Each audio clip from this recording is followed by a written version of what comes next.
live now. And starting some music.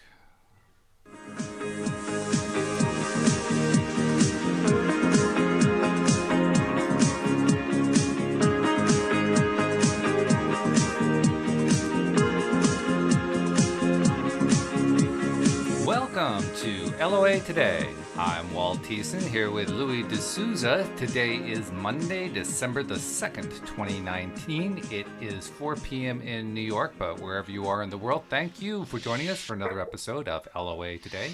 Your daily dose of happy. We're back after a Thanksgiving break, and I think people are kind of ready for us, Louis, because they were watching, or rather listening to us in record numbers, and then we didn't do any shows for a few days, and the numbers started to fall off, so you can just tell they're waiting for the next episode. So this is timely. This is a good episode to do, right? Excellent. Welcome to the listeners. Yeah, absolutely. And in fact, we got an email through the website. It wasn't an email, it was actually a comment on the loatoday.net website from a listener who found us through PRN, which is an online radio station in New York City that LOA Today kind of got its start on. And we still do one of our shows each week on the 7 p.m. time slot on Thursdays. And we also air some of our other episodes later on in the evening there. But one of the listeners there tuned in and sent a note through the LOA Today page and said that it's a great show you guys have, and such a breath of fresh air on PRN, where the focus is generally on what's wrong than what's right, which is true. And with that thought in mind, he says, it occurs to me as the shows discuss and make more alive and more apparently present subjects like global warming, for example, and as people become more aware of it and more convinced it is an ever more present threat, he asks, are we participating or manifesting the very thing we fear?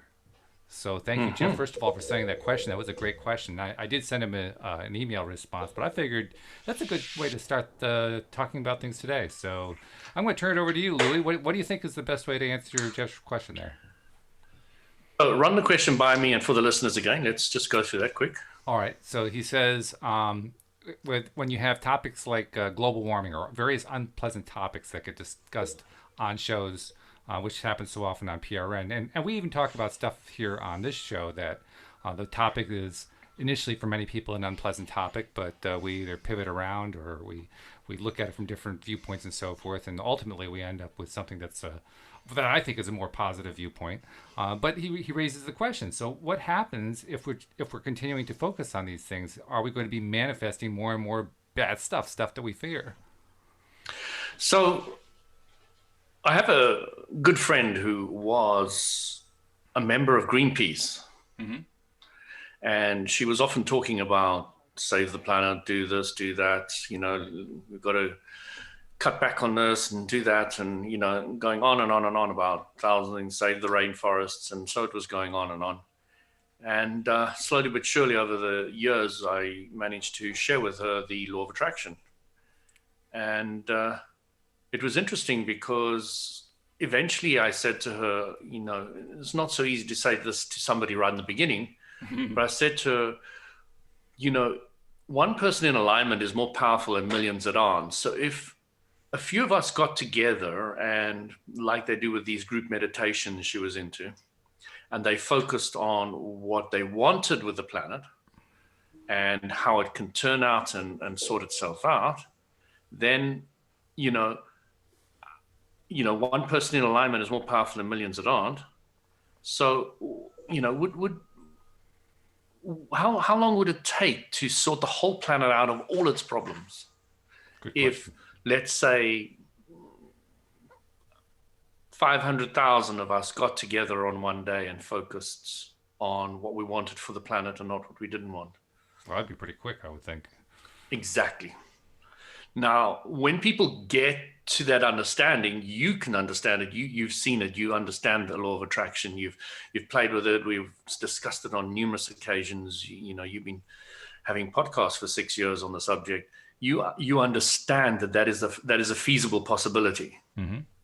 But a lot of people don't get that. Right. So literally, we can turn the planet around like that. What's there to worry about? A game over. I don't even have anything else to say on the subject. Yeah, it does get pretty quick when you look at it that way. And I've also, to kind of throw in with what you're talking about there. Um, you mentioned how it was not something you could bring up early on in the relationship with this woman who was in Greenspeace. Um, and I've run into the same thing. I've experienced it with a lot of people who are politically active in one way or another, any side of the divide. I don't care which side you're looking at, but it's always the same pattern of they're so locked in to how terrible something is or how bad the other side is or anything that they don't like. They're just they go on and on and on about it. They're so locked into it that even if you come in from the viewpoint, and I actually tried this as an experiment lately, even if you come in from the viewpoint that yes, I share your viewpoint with you, so now I'm on your side, right? And then introduce the idea that, well, the way we're thinking about this is actually influencing it. What I found is you get responses like, well, that's really nice, but let's deal with the real world here. There's a very strong resistance. That's my point. There's a very, very strong resistance, even when somebody is feeling sympathetic to you, toward what we talk about here, simply because I think it's because what you and I would call the vibration of it is so far out from where they are right now that, yeah, the words sound good, but it can't possibly be true. That's what it feels like when you're in that place that they're in. And it's an interesting thing to keep in mind that people who are fighting, who are working on a political angle or trying to change the world or something like that, are in almost all cases they're in a place where they're not feeling good, and they're so not feeling good that they will strive to fight for it. They will actually struggle to stay in that place. Kindly, if you're kind to them, but nevertheless, they will struggle to stay in that place. And I just find it a fascinating phenomenon now that I've been studying law of attraction for a while. Because back, when I've been in that same place that they're in. And when I was in that place, I would have thought that would not be true. If I thought that there was some kind of way to make things all better, I would have thought everybody would have just gone for it. But now I know different. People will not necessarily go for it. They'll just stay with their pattern. The big thing, Walt, is we didn't come to the physical universe not to play with the contrast. Yeah, that's true. If we didn't want to play with the contrast, if we wanted to be pure, positive, loving, kind, peaceful planet, we wouldn't have come here. We would have stayed in the non-physical where it is all pure, positive all the time. So you've got to understand the perfection of being out of the vortex. That's an interesting phrase. The beauty of it, the design of it, the mechanism of it, the creativity of it, the expansion of it, until people get there, they just don't get much. It's such a beautiful game that you start playing. You start realizing, oh my God, every time I'm going through some negative emotion or something I don't want, it's helping me, it's expanding me, it's beautiful. Wow. I mean, that's why I came here. I came to play with all this stuff. So play with it. So there's something Ram Dass once said that one of these non-physical entities, the biggest gift, the biggest piece of information that he ever got from one of these channeled individuals like Abraham Hicks, okay, that was long before Abraham Hicks' time, was that, Ram Dass, you're in school, take the curriculum. And, it struck a chord in me. And when Abraham Hicks came around and explained the importance of the negativity and the expansion part, then it all fell into place what the ghost was saying, what the non-physical entity was saying. Right. You're in the contrasting universe. You're in school. You're in the physical universe. You're in that contrasting universe. Play with it. Play with the contrast. Some people say, oh, let's go and make us beautiful piece of area where we can all live in harmony together and forget the rest of the world and all the rest of it. Now, let's say they managed it and they were all peaceful all the time. They wouldn't know they were peaceful, would they? Because there's no contrast.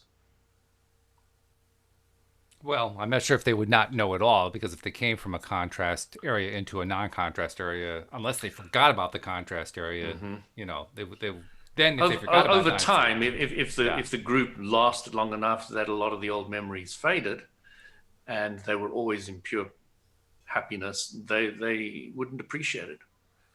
There would be no appreciation because you need contrast to understand where you're at. So an interesting question then. Let's assume a society, a mini society, kind of breaks off like that. exists for a long enough time that it forgets where it came from, and it doesn't have that sense of contrast where peace is concerned. So what happens? Do they stay what they would consider to be peaceful? Do they start developing their own contrast? What do you think? Well, I've been to a lot of these groups, Finhorn, etc., and I promise you, there's nothing peaceful about them at all. They do not manage to create peace in these peaceful environments, I promise you. This person wants that, and that person's got this, and I need that, and you have that, and I want this, and it doesn't matter where you are, it's the same thing over and over again. So until you understand alignment, until you understand what you should be doing, and is creating your own reality and playing with your own contrast and living your own life and not putting your nose too much in other people's business, or not at all, ideally, then you kind of understand eventually where you're going, what you want to do. First of all, you never stop playing with contrast. You enjoy it.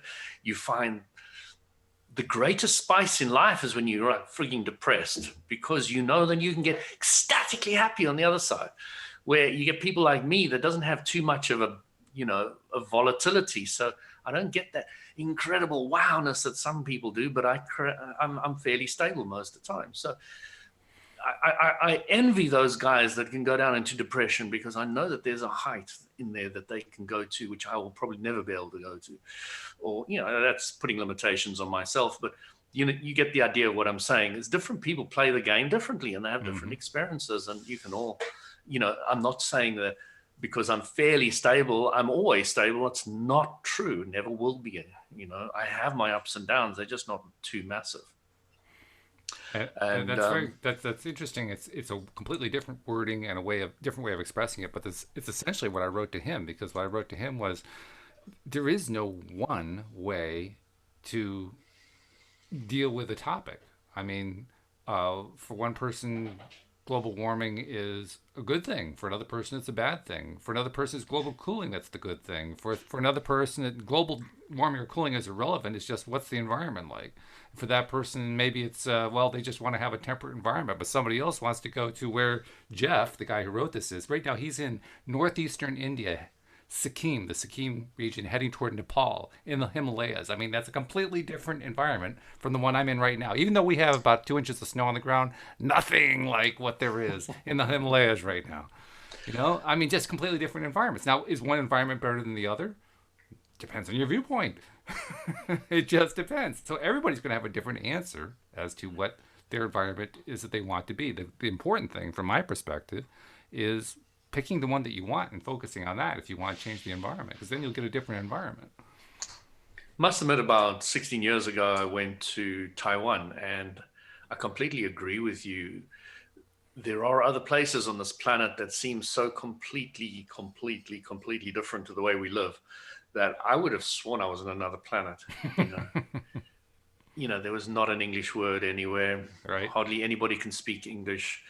Everybody was riding these little mopeds around the place. I slept on the most horrendous type bed, etc.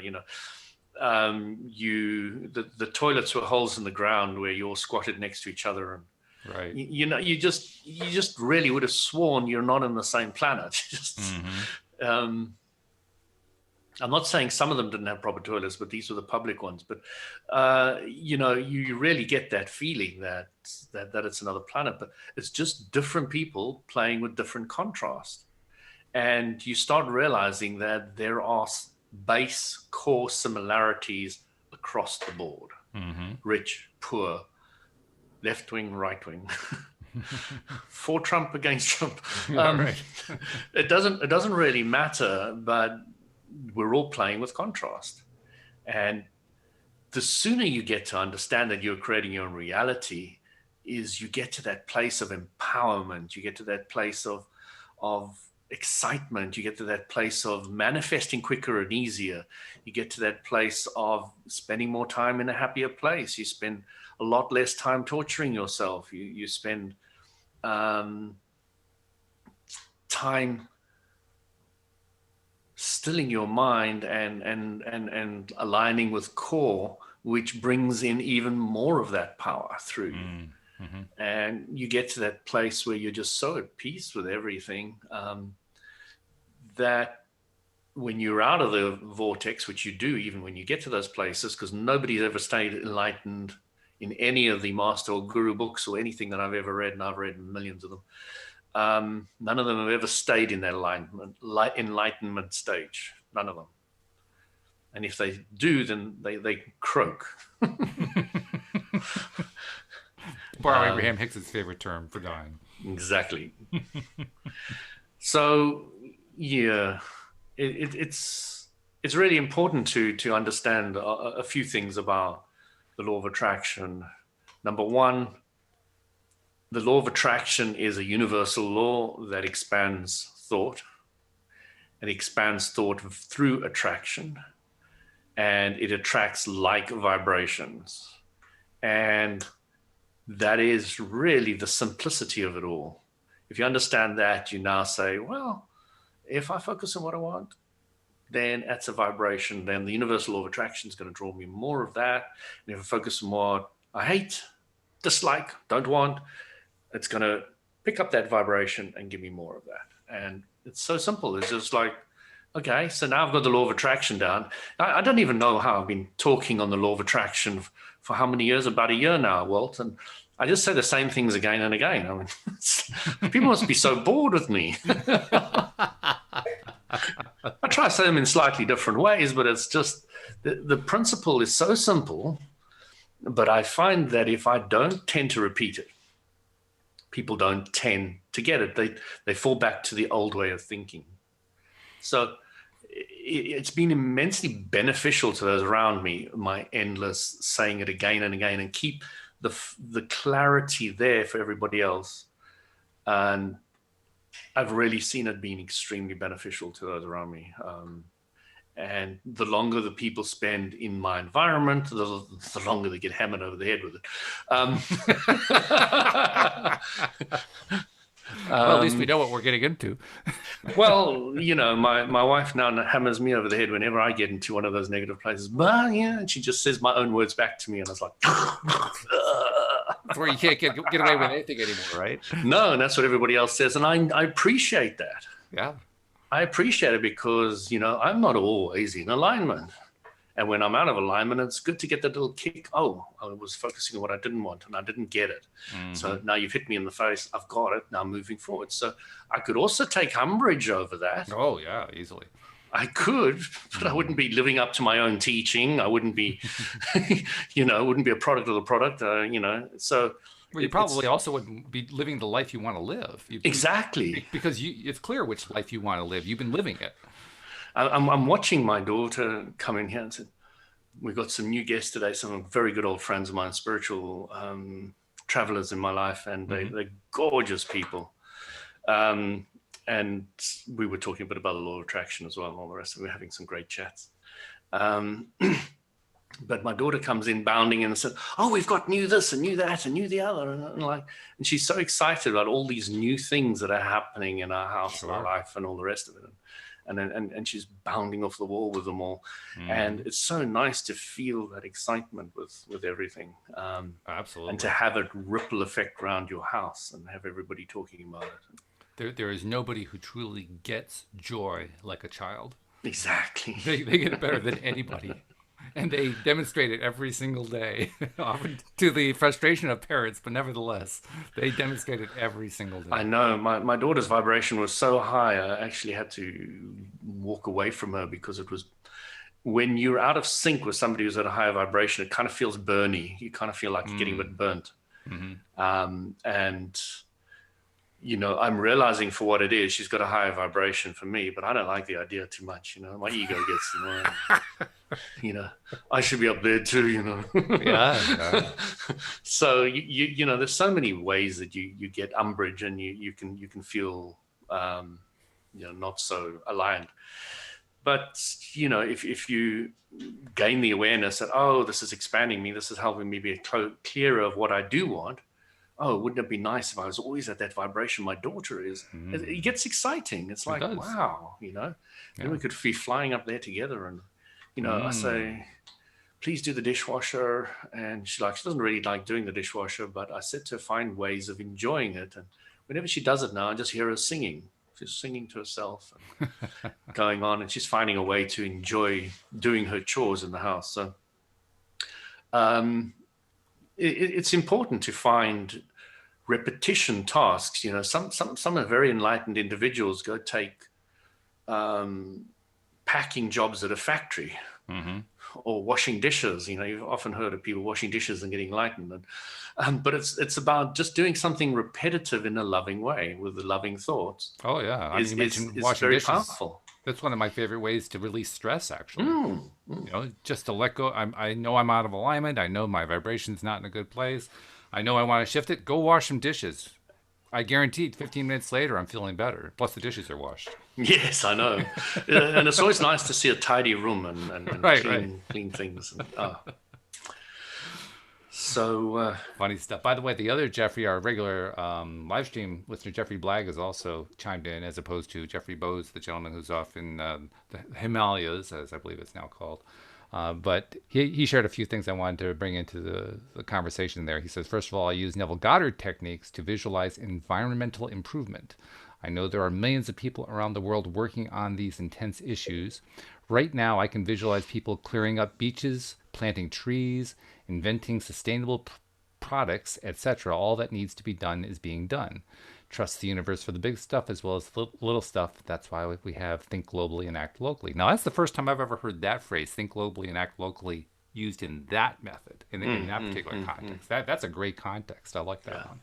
Because that's focusing literally on what you want rather than, I don't like this other thing that's out there.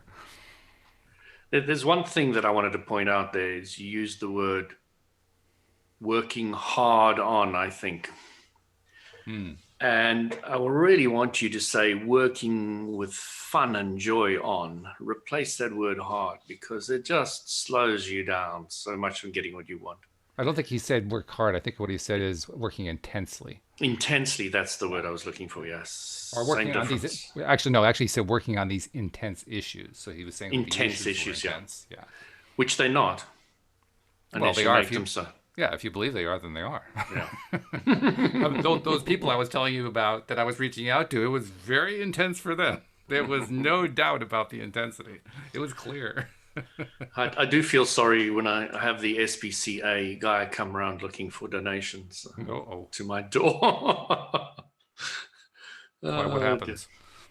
Well, I ask him what he's asking for donations for, and he says, "Oh, well, the extinction of the planet, etc." So we get to talk about all the things he doesn't want, and I start pointing out that he should be focusing on the new species that are coming out and the new things that are happening and the things that are going right. And by the time we finish, he's running away from the door. I don't know if it's more enlightened or not. Let me out of here. Yeah, because they are so passionate about helping the animals, etc. And if they're doing it from an aligned point of view, wanting to save those because rhinos are beautiful creatures, then that's fine. But if they worried about the extinction rather than focusing on the other angle of the thrivingness of them, then and it's a very fine line. It's a very fine line, and you will find a lot of these guys are very much on the negative side, or what they don't want side. I don't really like the word negative that much. They don't like the poachers. They don't like, they don't want. They definitely know what they don't like. But as you're pointing out, if you try to get them to talk about what they do like, this is the part that fascinates me. You have somebody who's coming at you with what they don't like, and then you ask them, well, tell me what you do like. And you might even get them to actually say one or two things that you like. And then within seconds, they're back to what they don't like. And it's almost reactive. It's almost a built-in subconscious program. Well, it probably is a built-in subconscious program playing. Well, it's a social active vibration, isn't it? You've got these news media guys going out, scouring the planet for all the bad things that have happened, throwing it into your life, and you think that the whole world is falling apart. So, it's very easy for people to jump down the route of, nothing's working well and everything's falling apart.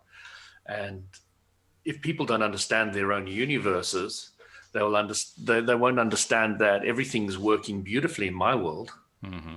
but it may be completely falling apart in somebody else's. Yeah. And it's the same world, and we're just looking at it from a different perspective and seeing things completely differently. And then the reality of your thinking will manifest. It's an interesting thing what you just said, and I think you said it very nicely. How well, you have your world, I have my world, but it's the same world, and that we're experiencing it differently. And I say that's an interesting thing because there are a number of people within LOA circles who get all worked up about how, you know, this world is just my world, and in fact, I created you. I created everything that's in my world, including all the people that I interact with. They take it to such an extreme that there's really only a universe of one, and there never was anybody else except for the one. And it almost makes me wonder, do they realize that they're participating in everybody else's world and that the other people are participating in their world? I'm not so sure. I mean, it's one of those gray areas where, okay, so where does one definition begin and the other one end? But So where does Walt begin in my world, and where do I begin in my world? Essentially, yeah, So that's it. Yeah. so let's play with that for a little while. I only allow the part of Walt that I pretty much want to see into my world, That's good. Yeah. and that is about it. And it's the same for everybody. Mm-hmm. The degree to which they want to allow another world into their world. But again, it is purely my choice. I can turn the camera off and not see Walt's world anymore. Okay. Or we could do it like the 4-year-old does. Right? Yeah, you can't see me.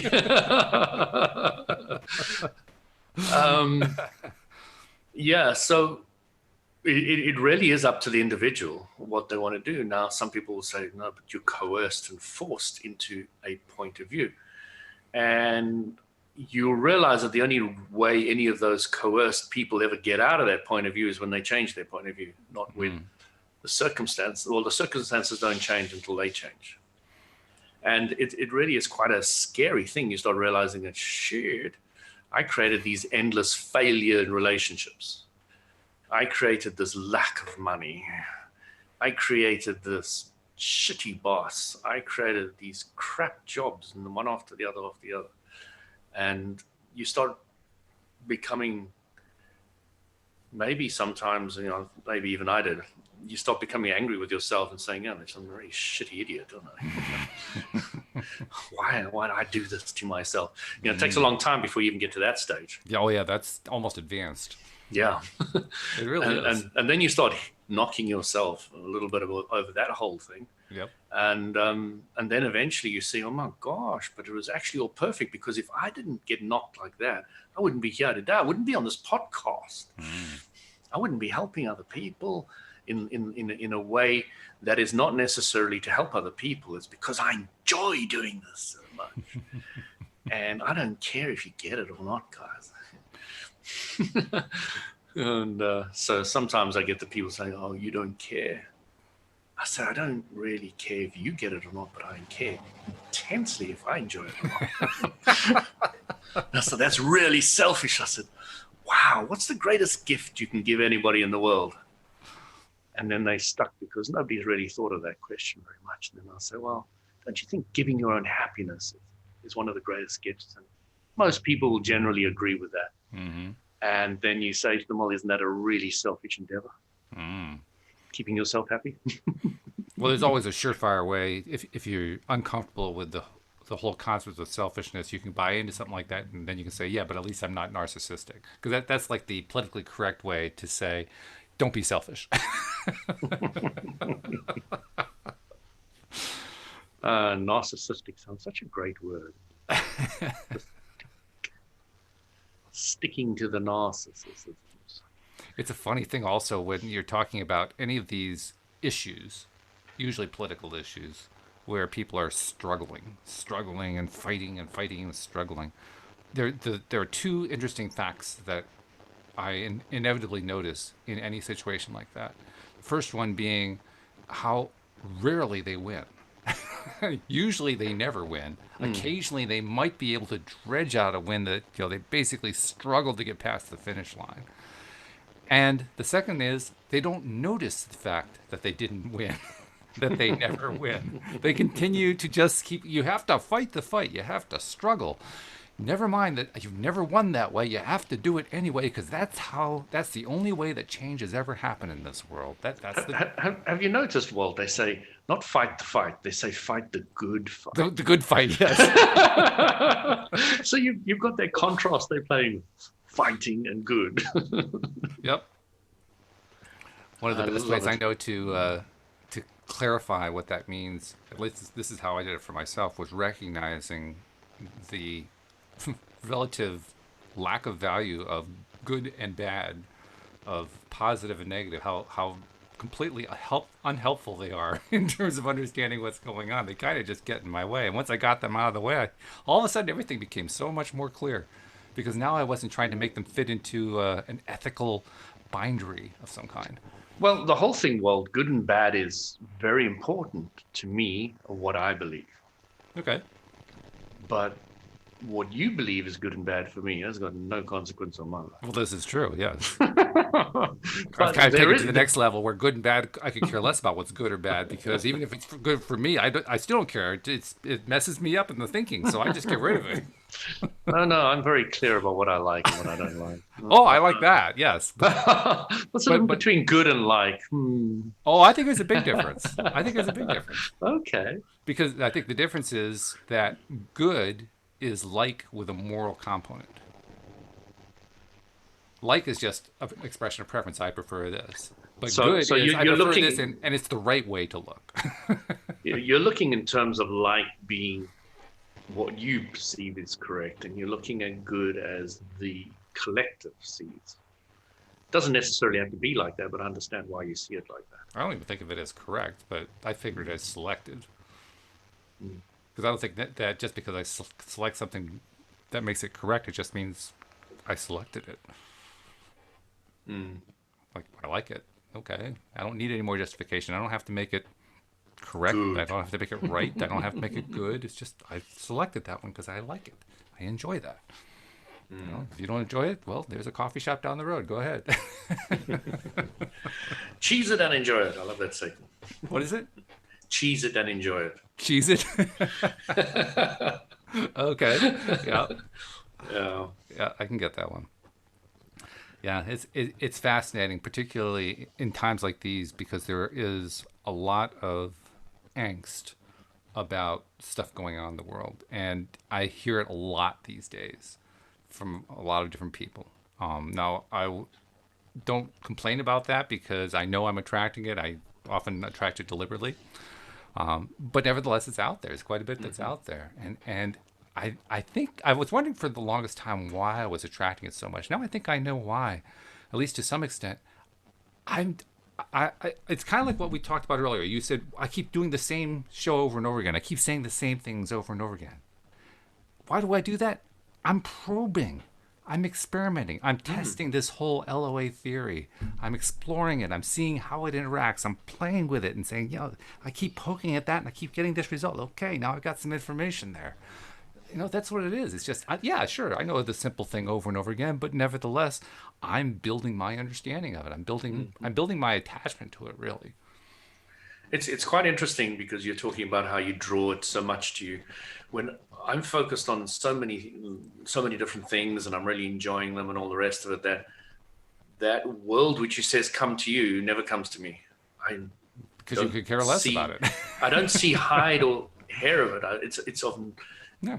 Yeah, I wouldn't even. I struggle to even understand that it happens to you. It's like, okay, it just hasn't happened for me for so long that it still happens for other people like that. Okay, yeah, it must do.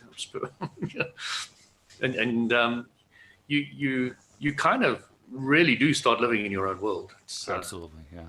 And you do understand that what you're vibrating out, you're going to draw those people to you. Mm-hmm.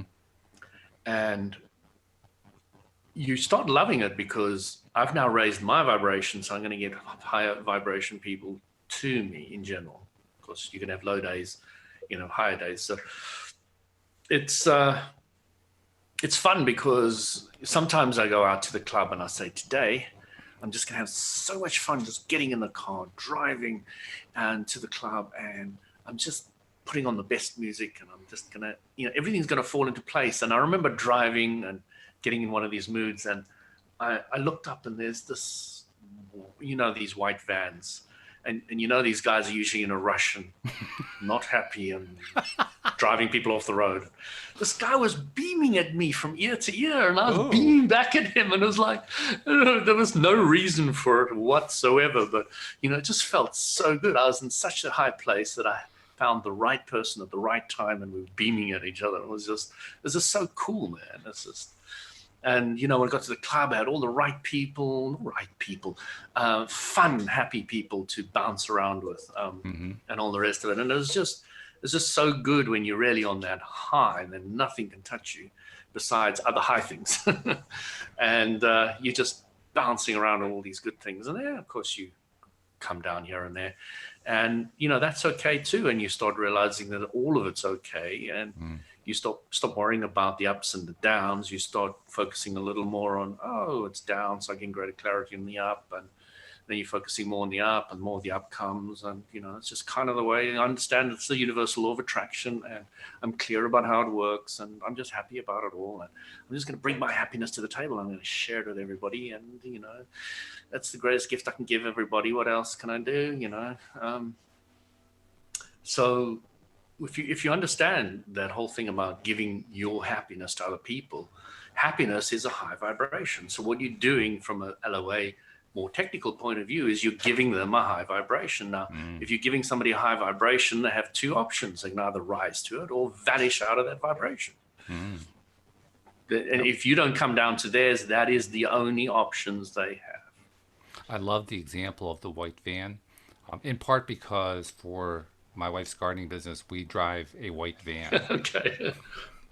But also because, I can kind of imagine what you're describing in terms of, well, how all the white vans are always their crazy drivers and all that. We don't experience that. At least I don't experience that. But it's a great example of what you just talked about a moment ago, about how in that perception that you've kind of built up for yourself over time, you had this perception that white van drivers were crazy drivers, and then you also had the experience of you were raising your vibration deliberately, you were getting into a really good place, and all of a sudden crazy white van drivers were turning into happy, nice white van drivers. And that experience of seeing that shift happen because you made a shift and making the connection, that's the best connection in the world.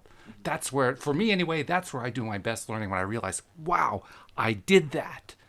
I did that by shifting me. What a great thing. I learned that. I got it. I got one more piece of data to just kind of fill in the gaps. That's fabulous. I love it. Yeah, I think what Abrams says again and again and again at the beginning of almost every seminar probably needs to be said on podcasts again and again. And of course, Louis loves saying things again and again, so we're going to say it again. You are non-physical energy before you come into this physical universe. So I asked people that question. I stopped them right there. I said, do you believe you were non-physical or energy or something non-physical before you came to the physical universe? And most people will say to me, yeah, I suppose so. I don't really know what else to think, do you? Right. So lacking data. Yeah, lacking data. I suppose I was not physical before I came into the physical. It makes sense. So you get them to agree that they were non-physical before they came to the physical. And then they say to them, well, we kind of know that the non-physical is, I don't know, do we have any data on it?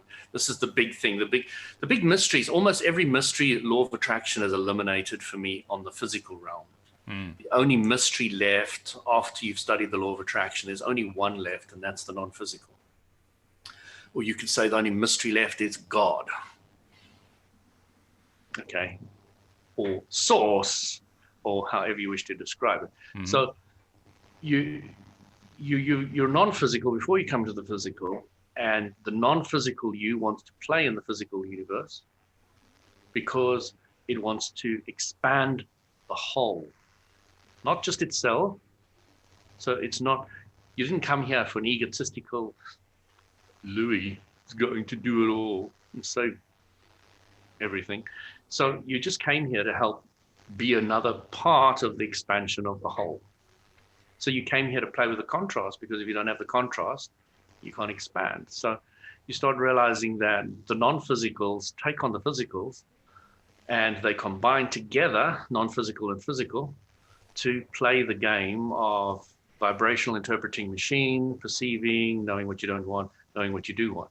Now, when I was younger and I was studying the spiritual world, I understood that the contrast was what it was all about. I knew that if there was no light, there'd be no darkness. If there was no valley, there'd be no mountain. Like, if there was no up, there'd be no down. It just all made complete sense to me, but I didn't know how to transfer that incredible understanding at the time into the human experience. Mm-hmm. Until Abram came along and said, when you know what you don't want, you have a better idea what you do want. And it was like, oh my God, I've always known the contrast was so important, but I couldn't relate it into the human experience. So when we keep on saying, when you know what you don't want, you have a better idea what you do want, it's not a glib thing. It is a profound understanding of how to translate the contrast into the human experience. Yeah, it's true. That concept of light and dark, black and white, is and isn't, opposites. That concept of opposites, like you say, is one that we can have a hard time applying to human experience if we've been thinking about it purely in the abstract, which is what we tend to do as we're learning about this stuff. We tend to think about stuff abstractly. But, okay, well, now how do I apply it to the fact that I have to go to work or go to school or deal with my wife or whatever? Well, now all of a sudden we lose our clarity because we don't have a completed model in place. Yeah. And that's exactly what Abraham gave us. It gave us a completion of the model. But more than that, Abraham also gave us the opportunity to start filling in more of the model ourselves. Mm-hmm. That's, I think, it's very what you're much talking so. about with the whole exploring the contrast thing. That, doing this world with everybody else, all participating in doing this world thing. Well, we're building it. We're filling in the gaps. We're molding the little pieces. We're taking this conceptual structure and fleshing it out. And that fleshing out process is life. Yeah. The fascinating thing to me, which I never quite understood before, was that, I don't know, I'm going to use the word millions for arbitrary quest to try and understand the kind of numbers, but the non-physicals take those non-physical who have taken on a physical body and look through our eyes, the physical eyes, to experience the contrast, even though they didn't take on a body. So they're all around us. All these non-physicals they can't not be around us because we're all one. Mm-hmm. So they choose to look through our eyes to feel what we feel, so that they can also experience the contrast, even though they're not taking on personally a physical body, but they're all around us. And that's why we can tap into different ones. And that's why people talk about angels and masters and all these other kind of things, because you can tap into that whole field that's out there. And that field is, it's a vibration. So you can tap into Mozart vibration. You like his music, you got to understand Mozart and everything it is, and you raise your vibration to who Mozart was. That maybe is not necessarily good enough, but if you can actually tap into who Mozart now is in the non-physical, you can literally start communicating with Mozart. It's always been a bit of an image for me, imagining how that relationship between non-physical and physical is, just along the lines you just described, in that if you have all of these non-physical beings, or this field of non-physical source energy, observing and vicariously participating through others in what's going on here on Earth, it's almost like we here in the physical world are on the field in a stadium, and they're all in the stands, right? And that's what Abram says. They're always rooting for you, and they're always on your side, and they're always keeping positive, and they'll never come down to your level. And there are times when I've said to myself, I really don't want to have anybody in the stands. I'm trying to do something very quiet and private here. So guys, just take the crowd away for a bit. But and then I imagine that if you have that intent clear in your mind of what you want, not what you don't want, it'll happen. Just like that. Yeah. It's actually when I do my best concentrating, because I'm focusing on what it is I want to focus on. Yeah. To take it one step further, one of the going back, let's go back to the political Can we activist replace model. that? Can we replace that one step further to greater clarity? Okay, greater clarity works. So for greater clarity, go back. Let's go back to the model of the political activist that we were talking about earlier. And that political activist is really, really focused on what they don't like, to the point of exclusion about what it is that they do like. And it raises a few interesting questions in my mind. But the most interesting question is, would they notice if something that they liked actually happened? And I'm not so sure they would. They're so far in the negative, they probably wouldn't know. Yeah. Yeah. And the other thing that'll happen to them is, if you are, no matter what the subject, if you're focused consistently and focusedly on what you don't want, you will start destroying your physical body. You will start seeing lines, you'll start seeing aging, you'll start seeing different failures of different organs, you'll start seeing cancer, arthritis, etc., etc., etc., start to manifest in that individual. It's quite interesting how, when you look at an individual, that their body is very much a reflection of their Yes. thoughts. It's true. It's It true. is. I notice that by looking in the mirror every day. In fact, Yeah, for me, I'm trying to change what I'm noticing into something that I would prefer to notice. That's actually the bigger challenge. that is brilliant, and it is that visualization that'll help you more than anything to look younger, feel younger, and be younger, and healthier and happier, etc. And it works. It works. It works. It works. Every once in a while, I get enough momentum, I guess. I'm not sure what to call it. Enough oomph. I get enough desire going to go stand in front of a mirror and see if I can look in that mirror and actually see myself in that younger form, with the smooth skin and the no lines and the dark hair and all that other stuff. And most of the time I can't pull it off, but every once in a while, for like that split second, I get that image, and then it snaps back to what I'm seeing the rest of the time. But I realize that on those very small instances where I'm actually getting it for a second, that's about 1,000 times better than where I was a year ago. Like, oh my God, I actually got that far. So Walt, why would you want to go from, I'm going to use the emotional scale, focusedly negative to focusedly positive? Why don't you just visualize a few extra gray hairs? Because it's much more fun to try. It's much more fun to try to go after the really hard one. It's true. It is. That's part of this drama thing we're all into. We love drama. We are dramatic actors in a dramatic world. No, I found that with my physical body. If I even start talking about the things that I'm even dealing with now, so much fun. So I've talked about it before, this urinary tract infection thing. So it's gone from my kidney down to my scrotum area. And it's kind of very much alive for me and all the rest of it. But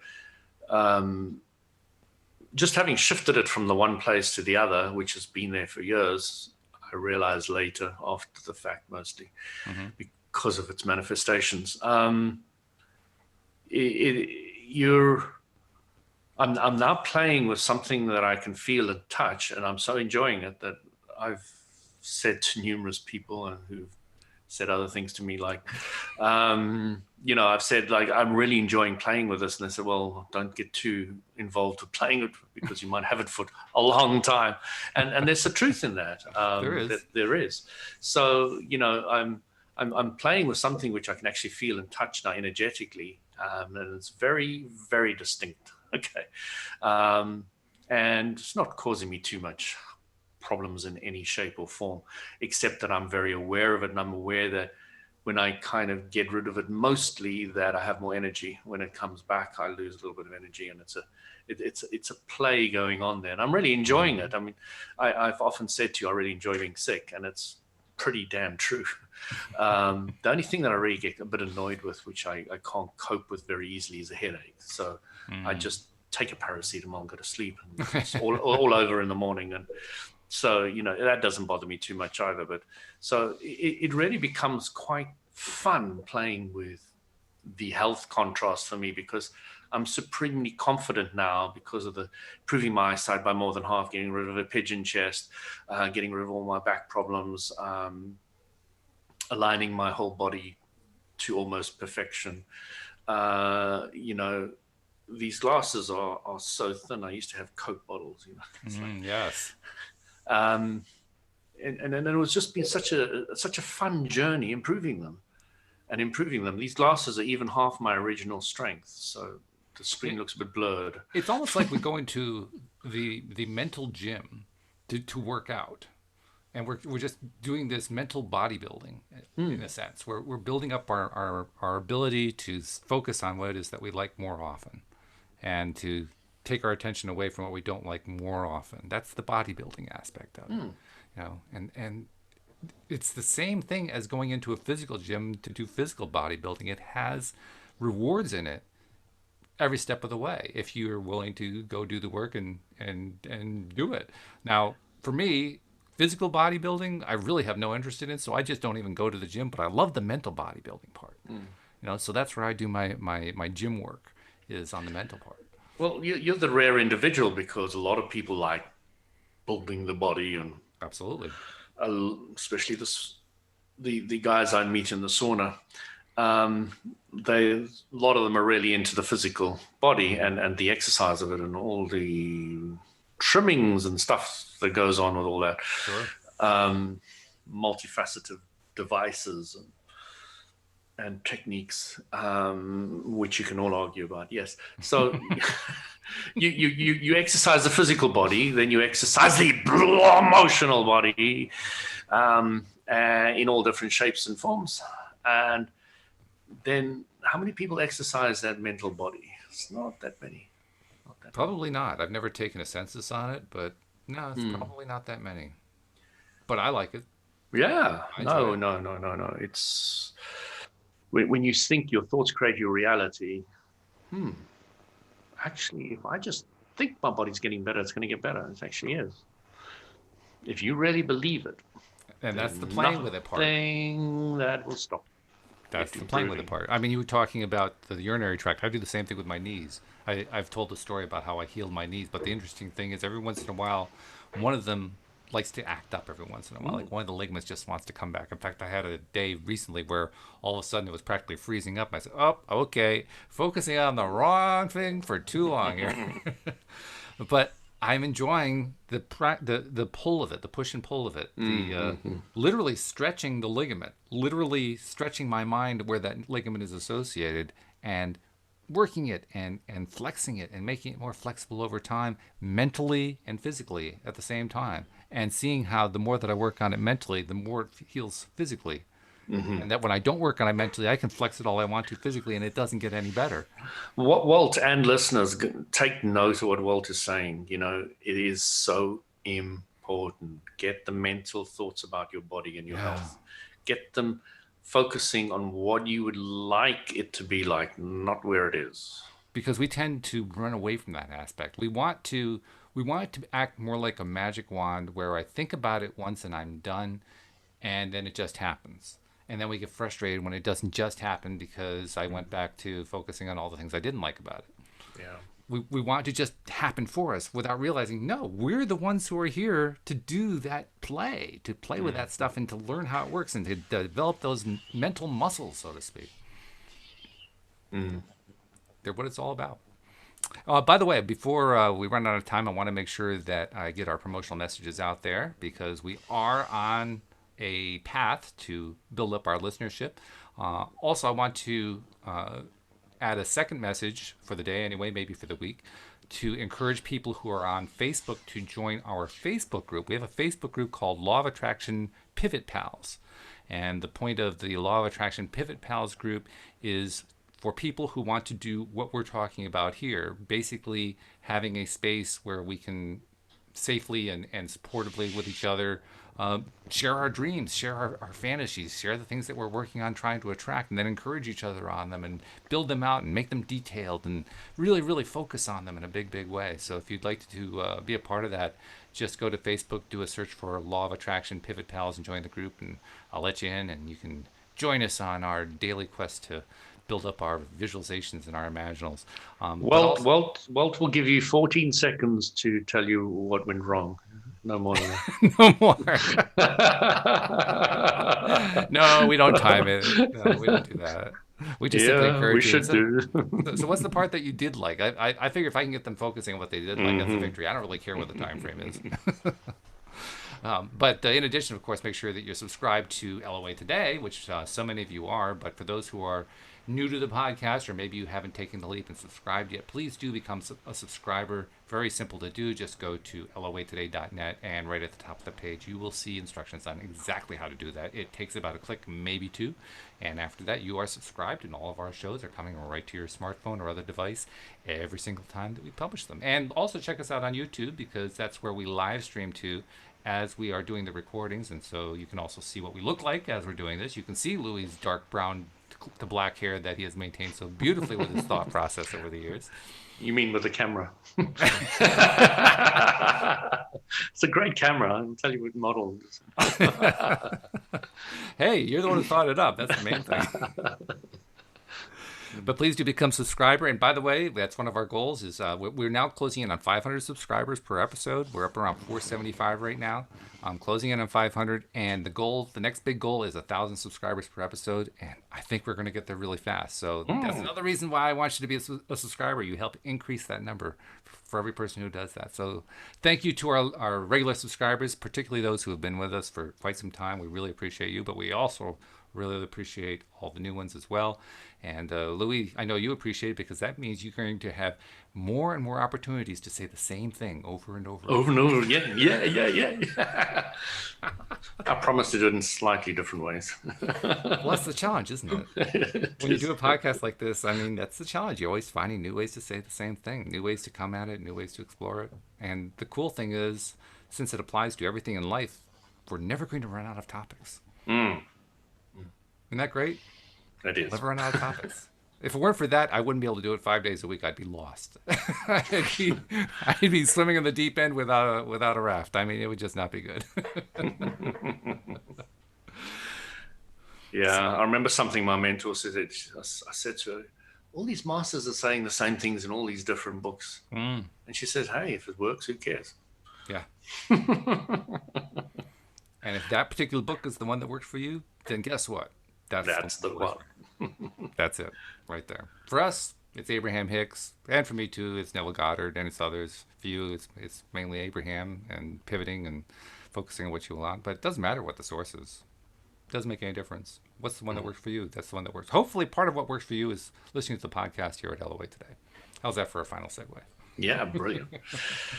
I love that. So, anything cool coming up this week, or anything any last thoughts you want to share before we sign off for the day? I just wanted to say to the listeners, create a fantastic week, and look forward to catching up with you on Monday, and carpe diem. What a great message. Can create a fantastic week. I love that.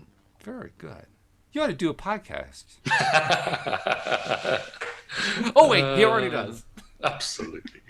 So thank you much. Thank you, Jeffrey, for your commentary as usual in the live stream audience chat room. Thank you especially to our podcast listeners as well.